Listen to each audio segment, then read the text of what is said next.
We got Jason Demers, NHL Network, Sharks Radio, former NHL defenseman, talking Central Division and Atlantic Division stuff. Sean and I hit on the Washington Capitals, and we go through some trophy trackers as we are at the halfway point of the season. All of that and more on this episode of the NHL at the Rink podcast. NHL at the Rink is presented by Skip, the official food delivery app of the NHL. Welcome into another episode of the NHL at the Rink podcast, brought to you by Skip. Skip to the good part and get groceries, meals, and essentials delivered right to your door on Skip. Sean, we got Jason Demers on this episode, former NHL defenseman, doing a lot of stuff with the NHL Network, Sharks Radio. He's kind of all over the place, has his own podcast now with Adnan Virk, Unscripted. You get it through iHeart and the NHL. They're recording an episode actually a little later on today. This is Wednesday. How you doing, Sean? I'm doing good, and Jason's doing a lot of great stuff. He still hasn't caught up to us, though, yet. No, he's never going to. Come on. Maybe this will help him a little bit, give him a little push. But it's always good having Jason on. He's so smart and able to, convey concepts, hockey concepts, because he played the game, but in a way like we're just sitting around talking at the local establishment. Correct. He is actually, he's really quite good at this. He's made a really good shift from player to analyst, broadcaster, and we touched on a lot of stuff, especially with the Central Division and the Atlantic Division with him. So stay tuned for that interview with Jason Demers. And we joke a little bit because you'll hear it in the interview too. We joke about being podcast rivals. I mean, maybe we are. I don't know. I have no idea. But we're happy you're listening to us, as we are not sitting around a bar, but we might as well be, because that's how we talk. And let's talk Alex Ovechkin and the Washington Capitals, Sean. I touched on him a little bit in my weekly mailbag. Ovechkin keeps going. 19 goals in 24 games. He's 23 away as we speak right now. And he missed 16 games this season, Sean. They went 10-5-1 without him. I think we might be at the point now in this season with the way he's scoring goals that it'd be surprising if he doesn't break Gretzky's record this season. Not could he break Gretzky's record this season, but at his pace, I think it would be surprising at this point now. I'd be shocked almost if he doesn't get it this season. I wouldn't. Oh, come on. Come on. Every goal scorer runs into a slump at some point. They also run into hot streaks. And he's been on a heater. And good for him. I mean, I hope he makes it. It's a great storyline. I think everybody in the hockey world is pulling for him. You're talking about a goal a game pace. If he wasn't hurt, you're talking about a 78 goal pace probably. When's the last time that happened? Well, listen, they've got 42 games left to play. Okay, yeah. They play one of the next one is tonight, Wednesday night. They got 42 left. He needs 23 goals. That's not even a 50-goal pace, Sean, for the rest of the season. On top of what he's already done. No, I'm saying what he's got remaining. I understand, for what he but needs. It's cumulative on top of what he's done. Like there's a statistical norm. And I'm not going to talk too much about it because this is someone who either failed or dropped out of statistics 5 times in college before finally passing it. So I'm not going to put my statistical knowledge and norms and means and medians on the line here. But history suggests that nobody scores at a 70-goal pace in the NHL anymore. But he doesn't need a 70-goal pace. That's my point. You know what? So let me ask you this. I'll put it in different terms. Okay? Maybe terms you can understand. I'm just kidding. With 19 goals in 24 games, if he scores 23 goals, that gives him 42-goal season. Going into any season with Alex Ovechkin, would you be shocked if he had a 42-goal season? We're talking a 42-goal season here. And his pace has been so good that he can drop off. He can go through a scoring slump and still stay on pace to break the record this season.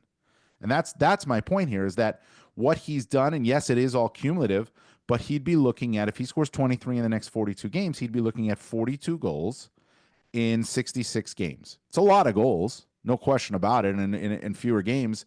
But he set himself up to have that. That's a reasonable pace, if you ask me, based on what he's done. And on top of that, and we need to get into this too, the team that he's playing on now, because this is now a half a season where they're playing at 700 points percentage.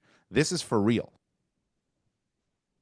Yeah, no, I think the Capitals are for real, and I think if anybody could do it, it's Alex Ovechkin. I just, like I said, I don't think it's impossible. I think it's a tall task, but Alex Ovechkin has handled tall tasks throughout his career, and he plays on a legitimately good team, and he's not the only threat anymore. I mean, it's funny to say he scored so many goals, he might not even be the primary threat anymore. Right. Well, no. He's clearly the primary goal scoring threat just because of who he is. But I mean, in addition to what they already had in Dylan Strome, Tom Wilson, John Carlson, the Capitals, they have become they're to me now a model of how you retool, of how you remake your team in an off season, really. Because let's be honest. I mean, they got in to the playoffs last season, but they weren't a good team. They were like minus 36 goal differential. They barely got in, and then they got smoked in the first round by the Rangers, right? But they added 7 different players in the offseason. I think it was. They changed out a third of their roster in the offseason. And then after that, they brought in Jacob Vrana on a PTO, and they've traded for Lars Eller. One of those players is Logan Thompson, who's really solidified their goaltending with Charlie Lindgren. But you look at the players that they've added; those players, Sean, and I did the math. About giving the Capitals about a half a point per game total, right? But with Ovechkin's production and the goaltending they're getting, which is about half a goal game better than they were a year ago, those 8 skaters that they've added have made a huge difference. They filled out their depth, and on top of that, Connor McMichael's taken a huge step, and Alexei Protas has taken a huge step. It's really a remarkable way of building from within, and then also retooling your roster to fill out spots, to fill areas that you immediately saw the holes in last year. And being honest with yourselves, too. You remember last year, they sold at the deadline, and they still made the playoffs because nobody else wanted it. But they sold at the deadline last year. Yeah, and that's part of the reason why they're where they're at. And they took a Yep. huge gamble on Dubois. Like They did. nobody was cheering that move, including Capital fans. Like the Right. revisionist history that's going on is pretty remarkable to me. But look, the one advantage I think they have, and you mentioned it last, is their farm team. Right? Hershey is a model franchise in the American Hockey League. They go deep in the playoffs every year. They've won the last 2 championships, and they develop players in a championship model, playing huge games, playing big minutes. And like very few other teams in the NHL, Dallas being one, they over marinate their prospects. You know, all those guys wanted to come up earlier than they did, but the Capitals said, hey, wait, get a little better. Your time will come, right? And they still have other guys down there, Lapierre and other players, that have won 2 championships and feel like they're ready to play in the NHL, and they're still waiting for their chance. So I think that's a huge part of it when you don't have to fill every one of your holes through free agency. Well, there's no question about it. And also, when you allow your players to develop at the pace that they can develop at, right? So like McMichael comes up, they don't give him they don't put him in a role last season that he can't handle. He has a decent season. This year, they give him a little bit more, and he's delivering on that. Same with Protas, big guy. Protas has 18 goals right now. McMichael has 17 goals right now. We talk about Ovechkin's 19, but the Caps aren't where they're at right now without those 2 guys. And you mentioned Hershey and how they develop players. Well, they develop coaches too. Carberry developed there, and we'll touch on this, coming out of our interview with Jason Demers. But I mean, this guy's running away with the Jack Adams Award at this point, isn't he? Well, I don't even think it's a contest. Yeah. When you think about what he's done and I don't know how many people were picking the Capitals to be a playoff team this year, and they're running away with it. They're in contention to be not only the best team in the East, but a potential President's Trophy. Yeah. It's really amazing. 700 points percentage right now. As we speak, that is the best in the Eastern Conference. And I think it is currently the second best in the National Hockey League at this time, which is it's remarkable. And it's also a team, by the way, that does not have a single player going to the Four Nations face-off next month. They're the only team now since Capo Kakko was traded by the Rangers to the Kraken. That gave the Seattle Kraken a player that's going to that tournament, but Washington doesn't have anybody, and they're doing what they're doing. I mean, obviously, if Russia was in the tournament, Ovechkin would be there, but that's another story. Minnesota Wild is another one I wanted to touch on here, Sean, and we hit on them a little bit because we talked a lot of the Central Division with Jason Demers, and that interview is coming up soon. But the Wild are now, they're already playing without Kirill Kaprizov, and now Brock Faber might be out too. He got hurt in their win against the St. Louis Blues on Tuesday night, left the ice, upper body. At this point, we're recording Wednesday morning. We don't know the severity, so by the time you listen, you might know the severity. But even still, any type of injury there to Faber is just such a blow to this team that seems to be able to overcome. I mean, I think since Kaprizov went out, they're about 6-1 or 5-1 when without Kaprizov. But if Faber's going to miss any time too, and Kaprizov, that's asking a lot from a team that already is, by the way, playing with a cap deficit because they're still on the buyout deals with Brian Suter and Parise. But beyond that, those are their two top players. Yeah, and the fact that they're still competitive, I think, says something about who they are when they get healthy, right? You watch that game last night against the Blues, and it was wild, back and forth and back and forth. And then Faber gets hurt in the first period, and to be honest, you're like, oh, well, he'll be back for the second period. I mean, this is a really, really tough kid, right? He played every game last year. He had broken ribs at one point. He got hit in the neck and got taken to the hospital and never missed a game. Like, so for him not to come back, there's obviously some concern about the seriousness of the injury. Yeah. So, and you're right, he's their best defenseman and Kaprizov's their best forward. But they have, Middleton was out for a while, and Spurgeon's out now for 2 to 3 weeks. So they just need to survive. And again, we're going to talk about it with Jason Demers, but the Central is an absolute meat grinder. It's the hardest division in hockey, and to survive without your best players is going to be a tall task. Big task. They've given themselves a great cushion. Again, we listen further for a lot on the Central Division with Jason Demers. But before we get to that interview, we've got news. We have news, breaking news, if you will. The outdoor games, 2 of them for next season, have been announced. And Sean, I absolutely love this. The 2026 Winter Classic is going to be played in Miami, in the sun, the palm trees of Miami. Hey, it's winter in Miami too, okay? They count the seasons as well. The Florida Panthers are going to host the New York Rangers at Marlins Park on January 2nd. And then, less than a month later, before the Olympics, stay in Florida, the Tampa Bay Lightning at Raymond James Stadium, home of the Tampa Bay Buccaneers, they're getting their outdoor game at home against the Boston Bruins in the Stadium Series on February 1st. The Panthers get their first outdoor game. It's at Marlins Park against the Rangers. They're the Winter Classic, January 2nd at Marlin. And then the Stadium Series, Tampa Bay Lightning, Boston Bruins at Raymond James Stadium, February 1st. Sean, I love it. I love it. And I love that, listen, it wasn't that cold in Chicago.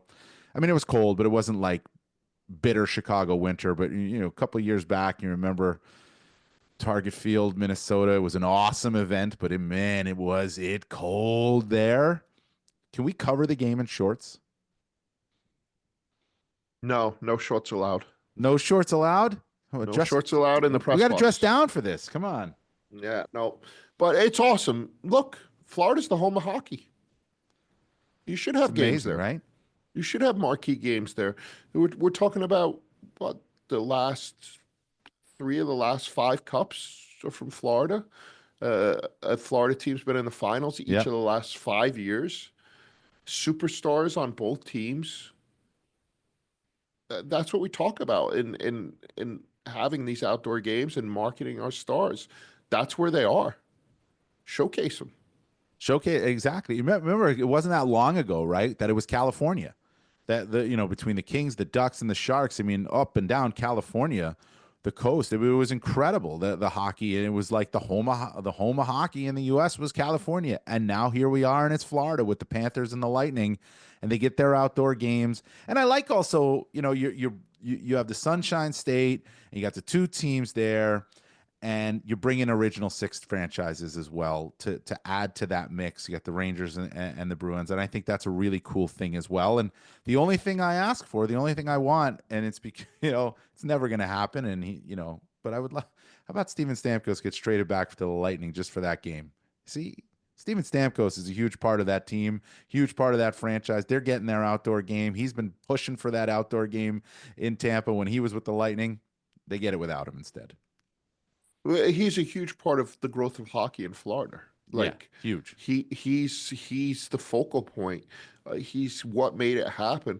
And I think you made a good point about the original six opponents. Look, there's a lot of snowbirds in Florida. Oh yeah, from those my two parents cities. are. My parents were for a while too, and there are a lot of people that'll travel there because it's easier to see their team on the road than it is at home sometimes. You see the same thing with Toronto in a lot of places. So I think it's perfect. I think, it's time for Florida to have its moment in the sun, excuse the pun.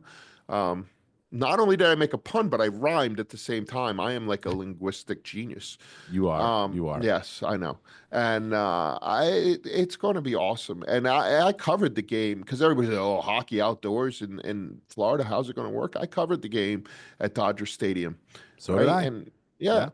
And it came off without a hitch. There was really almost no concern. And it was magical, right? And they played into it. The best part was they weren't like, "Hey, we're going to pretend this is a hockey game outdoors in California." They're like, "We're going to embrace that we're playing at Dodger Stadium." They had the marching band from USC. Kiss played. It was crazy. It was crazy awesome. It's one of my favorite outdoor games. Absolutely. It is one of my favorite. There was beach volleyball in the outfield. Instead of an auxiliary rink, it was beach volleyball. And listen, you'll see a lot of, that Steve Mayer and the events team are going to come up with some real creative stuff for both of these games. The Winter Classic next season, Panthers Rangers at Marlins Park, January 2nd. Lightning Bruins in the Stadium Series at Raymond James Stadium on February 1st. That's in Tampa. Sean, we teased it enough. He's our podcast rival, but we love him. And we thank him for joining us on this podcast. Jason Demers, kind enough to join us. And here is our interview with Jason. And it's brought to you by Skip. Skip to the good part. Get groceries, meals, and essentials delivered right to your door on Skip. Jason, thanks so much for joining us. So unscripted with yourself and Adnan Virk. And Adnan Virk gets his name first, which you said he paid a lot of money to have that through iHeart and the NHL. You guys are recording tonight. I mean, before we get into what we're talking about, I'll give you a little chance here. Here's your plug. Go ahead. Unscripted with Virk and Demers. Bro, I messed it up. Screwed it up. Screwed it up. Unscripted with Virk and Demers. See, because I'm on the second. I should be on the first billing. It's easier. Rolls off the tongue better with Demers and Virk. But no, it's been fun. It's been a different experience so far. And, get it where you get all your podcasts. Adnan's a great guy to work with. His movie knowledge is incredible and very fun to touch on. And we, we don't just talk hockey, we talk a little bit of everything. So, but it's been fun. And it's been a nice little rivalry we've kind of had between us and you guys. So we're kind of trying to nip at your heels a little bit. It's a friendly rivalry, and what I enjoy about your show is you kind of go in different directions, right? With your guests, it's not just hockey. You had our good friend Brian Slagle from Metal Blade on a couple of weeks ago, who could tell some good stories, and it's those kind of people that you kind of have on that bridge the gap between they're hockey fans or they're involved in the sport, but they also have other things going on. Yeah, I mean, I wouldn't say it's a friendly rivalry. That might be on your end, Sean, but I think for me, it's pretty. This is like this is like the Battle of Alberta right now. This is big time. All right. But yeah, it's good. I'm nervous. I don't think Yeah, but it's interesting. It's fun to kind of, like you said, bridge the gap. And there's a lot of fans of the game that are also very interesting people, and we're gonna have obviously players on and things like that, but having people with a vast knowledge of the game that are also into different things, like Brian Slagle, who's just an incredible, incredible interview. So I mean, listen, it's good to have a rival, I guess, but I will say, Darren Millard tried, Jackie Redmond tried, the draft class guys try, fantasy tries. I mean, we keep going. So, I wish you good luck, with your podcast and attempts to catch us here. That's a friendly good luck for you. Yeah, I know. Well, listen, you guys around the halls in the NHL, and you guys are kind of known as the cockroaches of the podcast, where All right. can't kill you guys, cannot kill. Now You. perfect. I Perfect. like it. EJ's Let's talk. tried, yeah. Yeah, EJ's tried too. Let's talk hockey. All right. Central Division, and I wanted to bring this up with you. You got Winnipeg 58 points, Minnesota 56, Dallas and Colorado are both rolling right now, and they're at 51. Who's the best team in that division? I mean, fully healthy, I think I'm always going to lean Colorado. I watched them last game. They're so dynamic. McKinnon again is on another torrid pace. And I do think they addressed the biggest need they had, and that was Mackenzie Blackwood, bringing him in. And I think I got to watch him, doing Sharks radio, and I was so blown away. And if he can stay healthy, which I know in the past has kind of plagued him a little bit, he is a 2.0 of Darcy Kemper the year they won. He's just that guy that, will make that big save, that post to post save. And he's really, what was his issue, you know, years past was he kind of let in that little that chintzy one, and that one that you're like, you can't let that in. And he's really kind of cleaned that up. He's gotten a lot calmer, but he still has that ability to go post to post. And I mean, since he's been there, I mean, they are on fire, and they're still missing Nishushkin and things like that. So when if they get fully healthy, and I still feel like they got to bring a piece in or two, but I still like them. You give me them over Winnipeg. And unfortunately, Winnipeg hasn't done enough in the playoffs to kind of warrant any love from me in terms of it. It's one of those, they're like my Toronto of the West, where it's like, wake me up in April. Cause I'm like, I know they're going to do good. I know Hellebuyck's he's gonna win the Vezina. He's gonna break all the records, and congratulations to him. He got was 300th win last night. Yeah. Yeah. So, but I just don't see it. I need to see something in the playoffs. I still think the speed of Colorado will eat up Winnipeg. And then you look at like a Minnesota. Minnesota's kind of that been under the radar for most of the year. I'm just, I love what they have when they're healthy, but they have struggled with health, especially on the back end. And their back end, missing Spurgeon, now Faber goes down, and that is tough for a team like Minnesota, because you also, again, Kaprizov's out. So it's like, if they can get to the playoffs healthy, I think they can make some waves, but I don't think they're more than a one-round team this year. I think next year, I think is going to kind of be their year to really, really take off and ascend. And I just think this is kind of like a little bit of their coming out party. And then obviously we know Dallas. Dallas is going to do Dallas things. And I still think they're a little light on the back end, but they've had a lot of young guys. The thing with Dallas is every time we think they're missing something, they pull somebody up from the Texas team, some kid that's been developing for a couple of years, and he slides right in. And it's just a testament to kind of the culture of that Jim Nill's built over there. Yeah, and you saw it again last night. Like, Thomas Harley had a huge game, and he kind of marinated in Texas forever. Like, you were like, when is this kid going to come up? And then he comes up, and he's a dominant force for them. Yeah, I mean, he's the way he skates and moves, and you even look at like a Leon Bichelle that came up, and you're like, how the hell did this guy come up? And all of a sudden he's effective, and credit Pete DeBoer over there too, who's just one of the best coaches around, and anybody that's had him absolutely loves them. So yeah, they're a team that, I'm always like, I think they can do it. I think they can do it, but I don't know if they'll be able to get across the finish line without Seguin. So hopefully he comes back healthy and can kind of help them. Too, like watching them, and I watched them last night at Madison Square Garden, the Stars. Jason Robertson, I think, has 17 points now in 16 games, or 18 points in 16 games since he was left off Team USA at the Yeah. Four Nations face-off. And he very well could find his way on that team. It's almost like he got unlocked when he was, left off. And I honestly, maybe at the start of the season, it would have been a surprise for him to be left off that team. But the way he was going in the first quarter of the season and the way they were evaluating it, you almost understood it at the time. But now I don't understand it because of the way he's playing. He may well get on that team if a guy like Kreider's unable to play, or depending on where Austin Matthews is. But Jason Robertson's game has taken off, and as a result, you're seeing a more dynamic offense from Dallas too. Yeah, I mean, he's very much a big driving force offensively for them. And I just think he was, he seemed frustrated at the start of the year. I think the goals that were going in from the last couple of years, just they weren't. And, maybe it's a transition from not having Pavelski as well around, and it took him a little bit. And yeah, obviously, I didn't know guys, I don't want to say cared, but I don't know guys. I didn't know guys really were really paying attention to this Four Nations as much. And you kind of hear that they were, and guys wanted to be on this team, and guys wanted to be a part of this.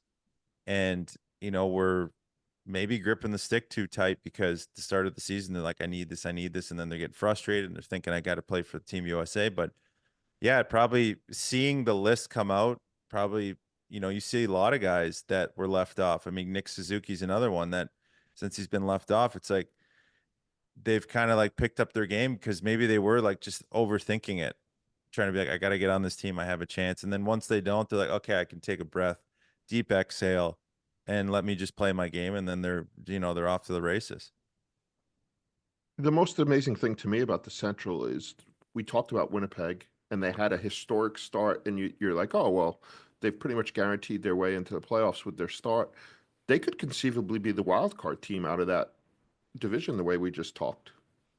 Yeah, it's the West is like, I think I texted our little group chat at the NHL Network, and I was like, man, the West, like that, those 8 teams, it's stacked, man. Like there's some good hockey teams in there. And I'm like, it's going to be tough. It's going to be a battle all the way to the end. And all of these games are super important, especially this time of year. And, I'm not a huge fan. Listen, the Four Nations is going to be such a great event. I don't like stopping the season for a couple of weeks, like in Feb. I just think it's really tough because it's good in the sense of like you can set yourself a goal, but you really got to pull the brakes completely on your season. So if you're kind of in a cold streak, it might help. But if you're in a hot streak or like playing well, this can completely derail you.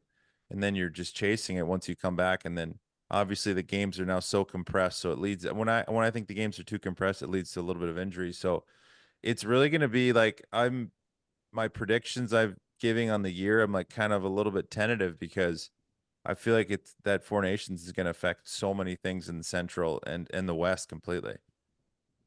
So let's flip it to the East, though. So you talk about the top 8 and the way they are in the West. I mean, some of these top teams in the East are rolling, obviously, but then you look and it's the same topic of conversation. Those teams in the Atlantic, right? Detroit, Ottawa, Buffalo, and now Montreal's found their way into the mix too. 8-2 in their last 10 games. Detroit's 5 wins in a row. 5-1 since McClellan's taken over. So are they now the teams to watch, or is this just a nice bump for a couple of teams? Well, I guess like Montreal, this is kind of right where they were last year at this time. So, and then they completely fell off a cliff. I like what I see from them. I mean, I love that Lane Hudson. He's a good little player. He seems like he's really improved from the start of the season to now. But then, yeah, it's tough because I'm always like, we are always like, yes, this is the year. We got Ottawa. Yeah. Like, this is the year. Like, come on, Detroit. Like, finally knock off one of these gosh darn team. This Eastern Conference where it's just the same 8 teams. It feels like every season with maybe one team that's you can interchange. But I like watching Detroit. I mean, Columbus is another one. It's going to be that is the difference is I think last year it was like teams seemed like they were losing their way into the playoffs, like Washington, and we were like, oh my God, like this is like some of the worst hockey I've seen for teams trying to make the playoffs. This year seems a little different. Like the past 4 or 5 games I'm watching, these guys want to make it. There's like they're playing better hockey. These are tight games. It's not like these just awful games to watch. It's good hockey. And I mean, obviously, I think Detroit with Todd McClellan, I think it was a great move they did. They needed to make that. Todd's going to bring in some fresh perspective, and we've seen what coaching changes do at this kind of point of the season. Um, and then yeah, I just think, I think Detroit needs a goalie or needs one of the goalies to get hot down the stretch. I don't know if that goaltending can really get them there. And then, Montreal has that goaltending, but are they going to sell at the deadline? Are they going to give up? I'm sure there's a ton of calls for Jake Evans. There's a ton of calls for Joel Armia, guys like that are been fantastic for them. And David Savard, if he's healthy. And so do they sell? And it's just going to be a question of who sticks to their plan, because not everybody's going to, be buyers. There's going to be some sellers and some guys standing pat. So I'm pulling for, I would love to see Showtime in the playoffs, Detroit. I would love to see Dylan Larkin and Lucas Raymond make it. And then, obviously the other team for me is I'm biased for Montreal just because I'm a Montreal boy, and that building in the playoffs is something and a sight to behold. So, and I know there's a lot of guys that played can tell you that, but yeah, Montreal would just be incredible. Do you think there's going to be one more spot open?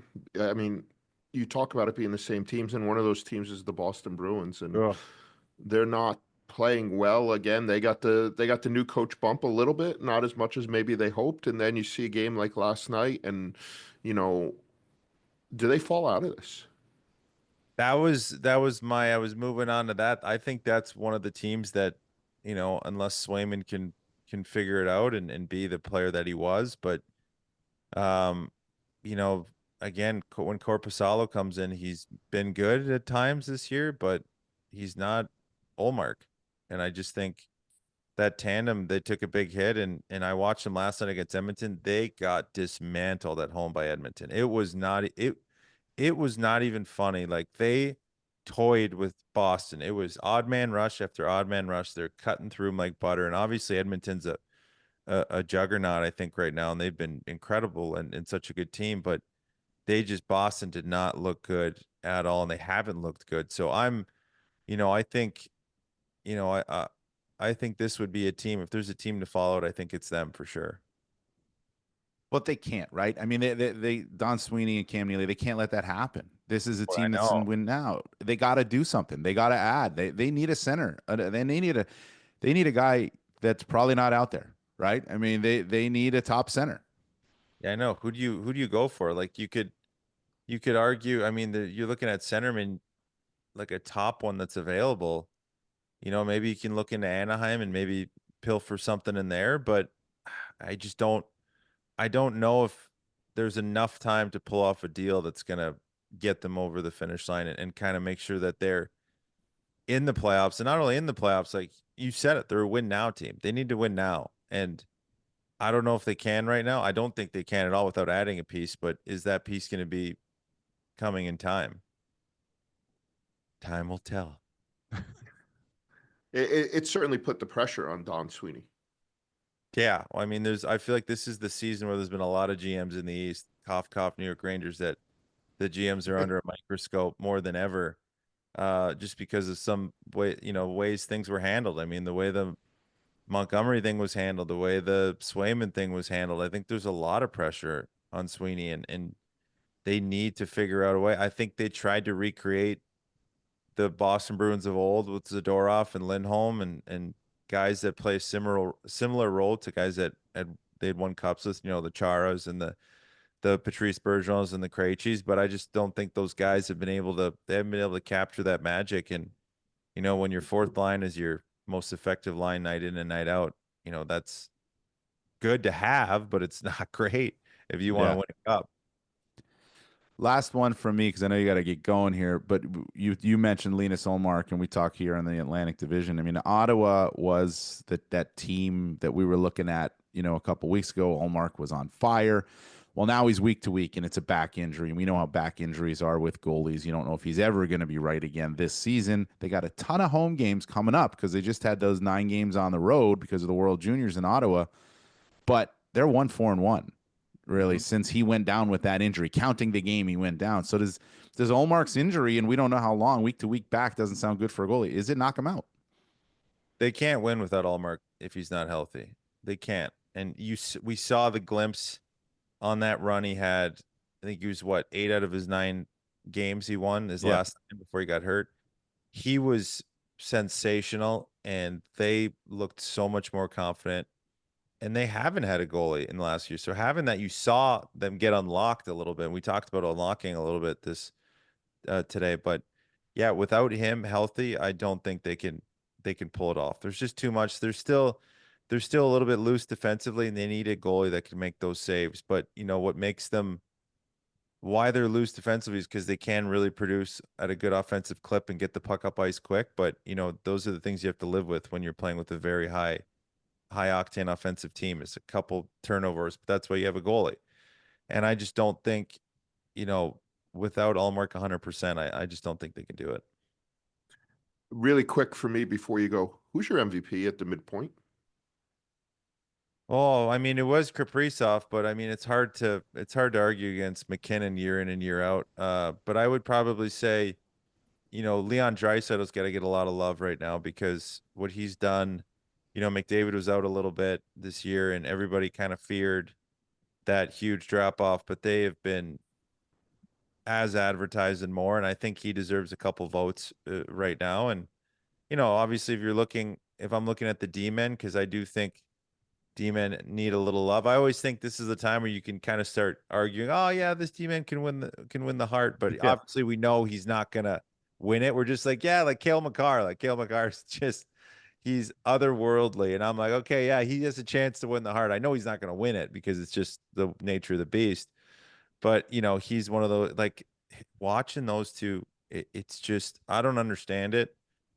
And, to see a guy like Nathan McKinnon that's produced at this high of a level with no drop off year in and year out, and he is an absolute horse.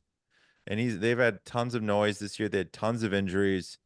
They were playing with 2 lines of AHL players, and he was just producing, and kept them at,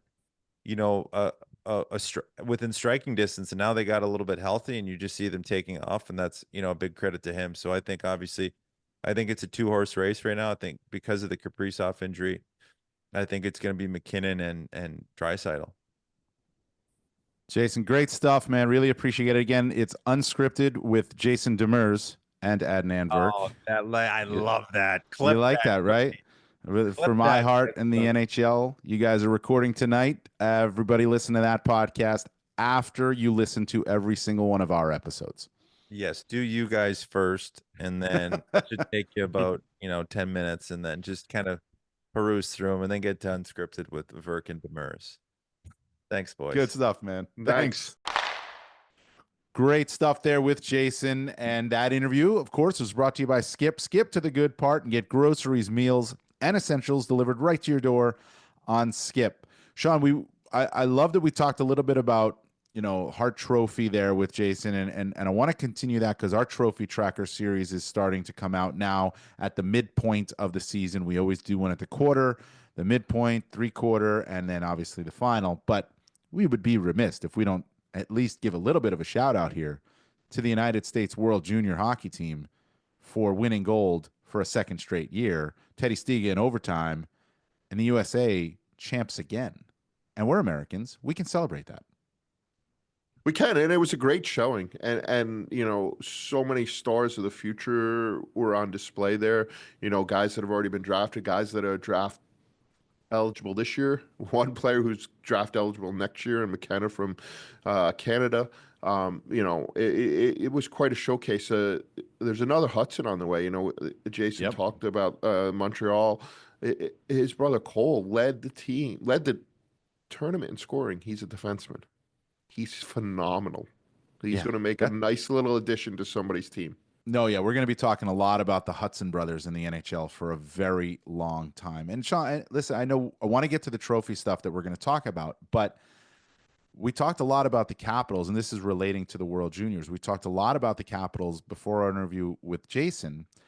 And one thing I wanted to ask you, and I got this question in my mailbag along with the Capitals question that I answered, Ryan Leonard, right? I mean, let's assume Ryan Leonard is going to sign, once his collegiate season is over. The question is, where does he fit with Washington? Does Washington play him right away? And he's clearly looks like he can play. He clearly looks like he can be ready for the NHL. But what if Washington is going really well?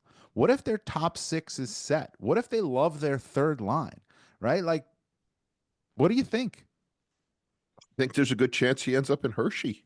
Well, I mean, we just talked about it. Yes. Yeah. Like, they want their players to be NHL ready. They want them to get that taste of professional life. They want them to earn their dues. And I don't think anybody's above that. I'm sure some of those conversations are going to be had, because if that's the case, is it a given that he signs? Or does he It's a go great back? question. Especially if they don't win. Right.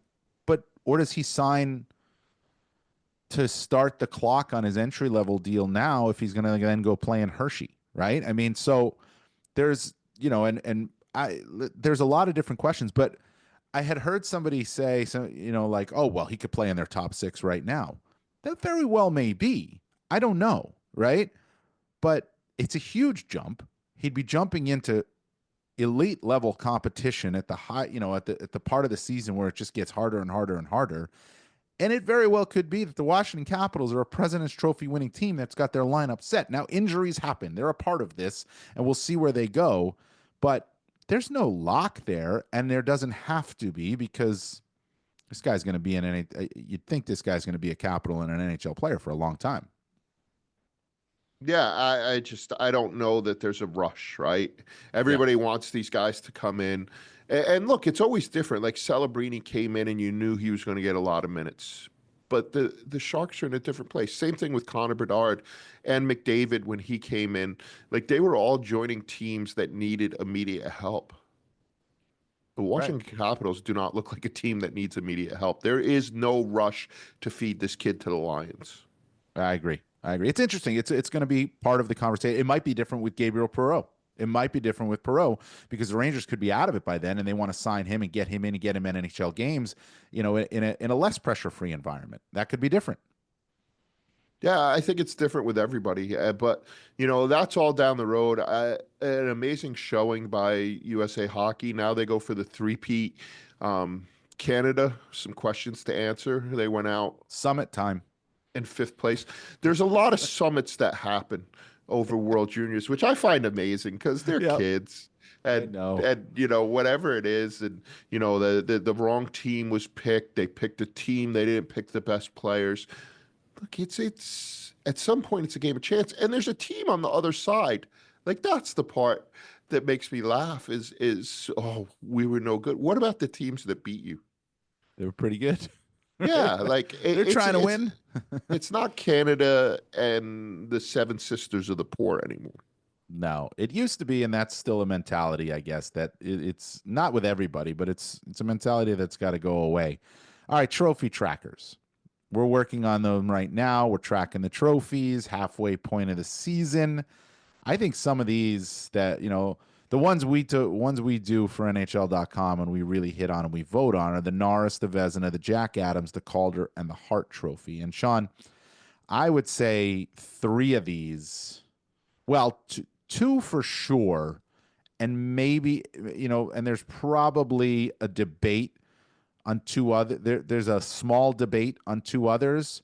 So Vezina, it's Hellebuyck's, right? He's running away with this at this point. Yeah, I don't think there's any question. I don't think there's another goalie in his neighborhood. He's the best at his position. He has been for a couple of years now. And with some of the other top goalies that are normally in that conversation, of Shesterkin and guys like that, not playing as well as they normally do, it's his trophy to lose. Yeah. And I talked to Jake Ottinger a little bit about this before the Stars played the Rangers on Tuesday, and he said Hellebuyck's running away with it too. And Ottinger's having a pretty good season, and he's battling with the guy to try to be a number one goalie for Team USA at the Four Nations faceoff. So if he thinks it, I'll think it too. Jack Adams Award. We talked about it earlier. Spencer Carberry. Look, I think Berube's having a great season with Toronto. Sheldon Keefe's been terrific. Cassidy, the Golden Knights have been terrific. Jim Hiller has done a great job. Dean Evison has done a phenomenal job in Columbus. A great, just everything they've been through and where they're at right now in a playoff position, as we talked. But it's Carberry. Yeah, I mean, there's even others you can mention. Marty St. Louis.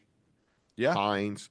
Like, that's the thing with coaches. You look at it, and there's so many that have done a good job. Even established coaches. You think about Rod Brindamore and what he's done with a team that just got decimated in free agency and only has one goaltender. But I don't think you can look at it even through blinders of whoever your team is or whoever you like and not say that Carberry's not the best coach in the NHL right now. Yeah, no, I think he's, for this season, for the first time. I mean, listen, the fact that he got that team into the playoffs last season, I thought was just a tremendous coaching job, and now what he's doing this season. So, Calder Trophy is an interesting. It's an interesting one. It's Michkov probably in the mix, but I would think right now it's Hudson and Celebrini. I had Hudson, Lane Hudson. We just talked about it a little bit with Jason Demers. I had Hudson, who leads all rookies right now in scoring. Now, Celebrini missed time, so that's part of it. But Hudson's playing, he's playing almost 23 minutes a game. Tough to position for a rookie, and he's doing a terrific job on a team that's getting better. That's why I had Lane Hudson. I had him too. He's Cale Makar-ish. Light. I don't even know if he's light. He's not Cale.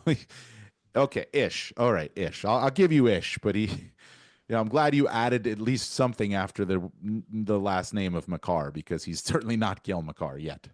No, not yet. But was Cale Makar?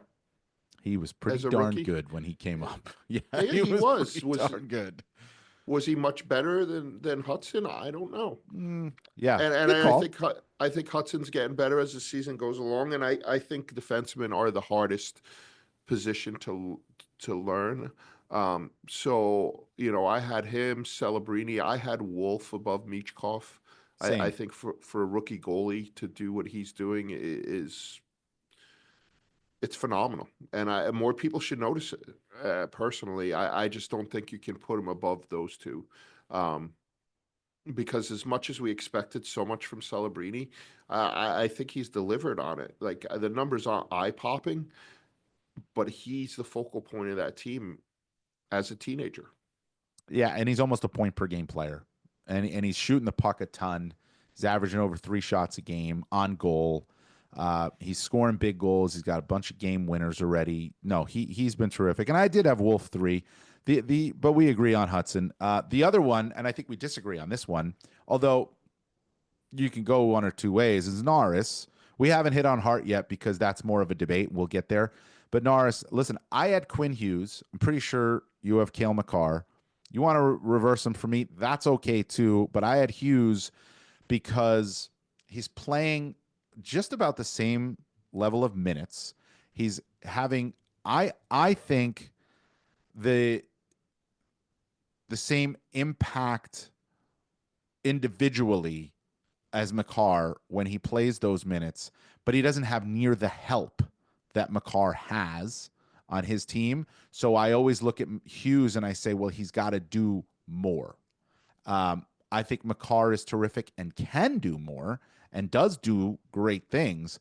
But I look at Hughes and I just say, man, that guy doesn't have near the help this season that Makar has, because Makar on his team has 2 potential Hart Trophy candidates, one for sure, and another one in Rantanen, who's a possibility to be at least in a top 10, right? That's why I had Hughes, because at that position, the way he's played has been, pretty darn close, if not equal to Makar without the help. Yeah, I just think Makar's a more skilled defenseman, and you can take it any way you want, and you can compare him. And I'm not saying that Quinn Hughes isn't in that neighborhood. I think he is, and I think it's going to be a wonderful rivalry for the next decade plus. I think Cale Makar is the most talented defenseman I've seen since Scott Niedermayer. Um, I think that's fair. Yeah, I mean, off the top of my head, I think that's a strong statement. It's a fair statement. Talent wise, skill wise, you're talking about. Yeah. Yeah, And I not mean, all around. There's been right. Lidstrom Lidstrom to me is the and best that I've seen all around. all of those guys. But look, Nicholas Lidstrom would be the first one to tell you he didn't have the skill of Scott Niedermayer. Right. Yeah. No, he didn't. He didn't. He had an elusiveness. He was. I mean, you could never hit Nicholas Lidstrom. No, and His- he thought the game differently. He played a little bit more defense. But like Scott Niedermayer blew me away when I started covering hockey, and I got to cover him every day. The way he skated, there was something special about it.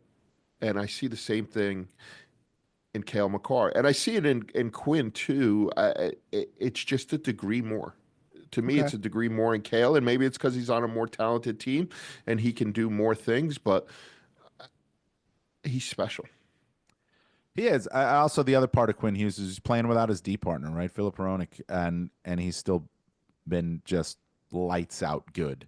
He's the biggest reason that team is in a playoff position right now. So again, I mean, we're splitting hairs here. Here's with that. here's the question though, Dan. Who'd you have at 3? It's a 2-horse race. Who'd you have at 3? Zach Werenski. Yeah, I just wanted you to say it because that kid deserves a ton of credit.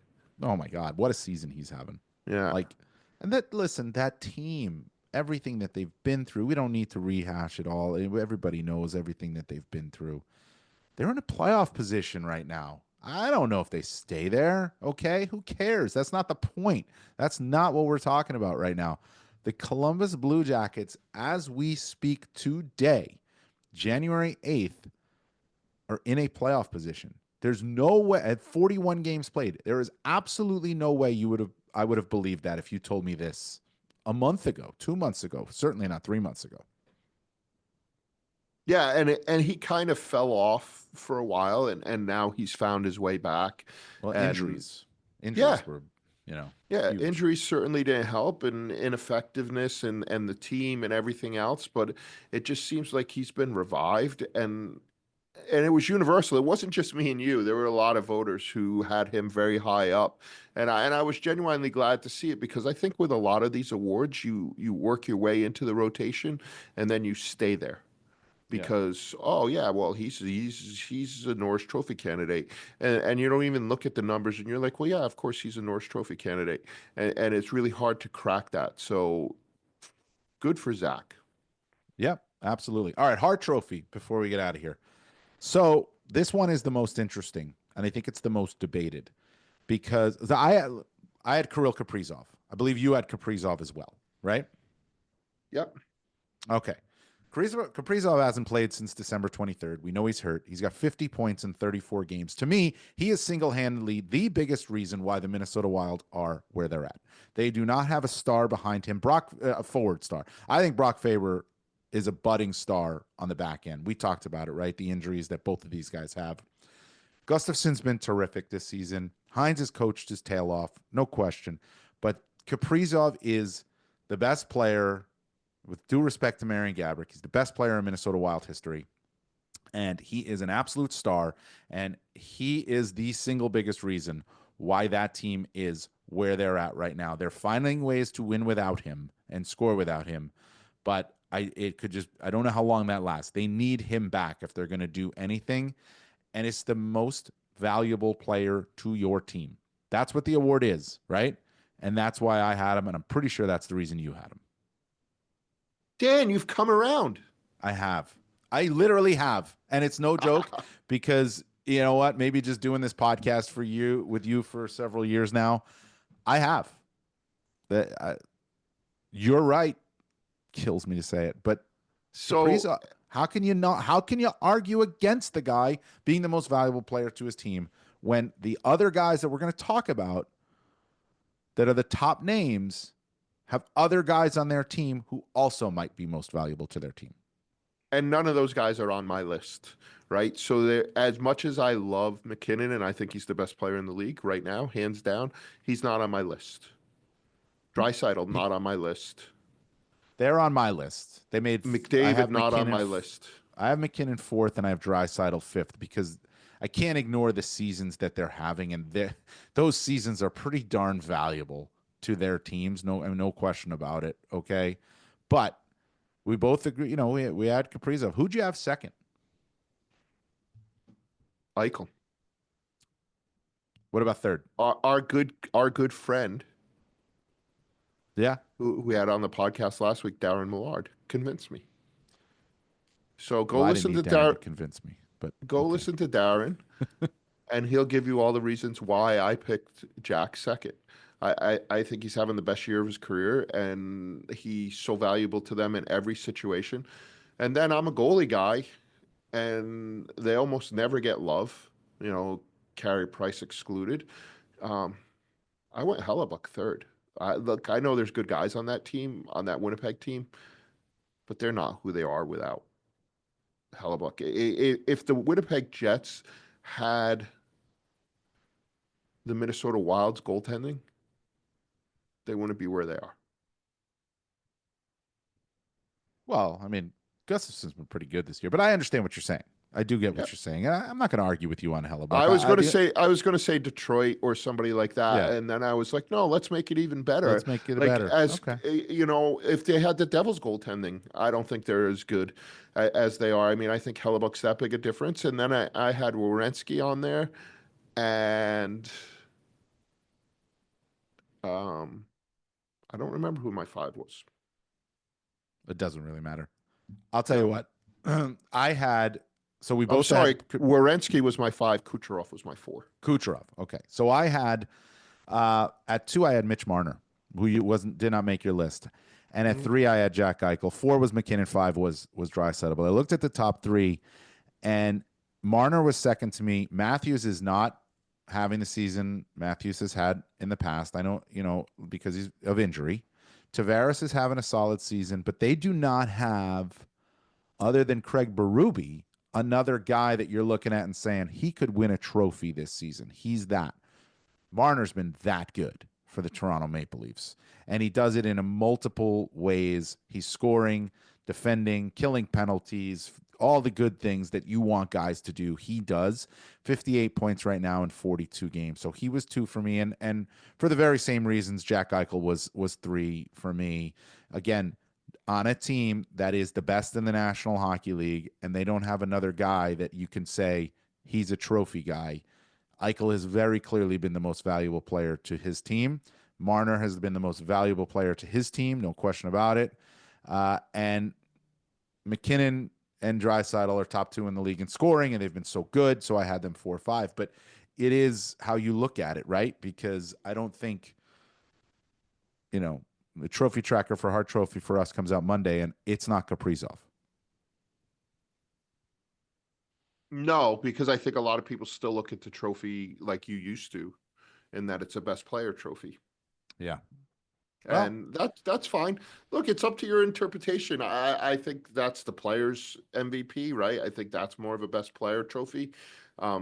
And I just go by the wording. And I know not everybody does, and things change over time, right? The Norris used to be the best defenseman. It's not the best defenseman anymore. Like, if it was, It's people the most like Chris scoring defenseman. Chris Tanev would be involved in the conversation, Yeah. and other players like that, and they're not, because people look at the points and they're like, oh, well, it's Hughes and it's this guy and it's Hamilton and it's that guy, and maybe plus minus we look at for a minute. But the Norris has gone from being the best all-around defenseman to being the best offensive defenseman. Yeah. It's a great debate. And these trophy tracker stories for us are coming out over the course of the next several days.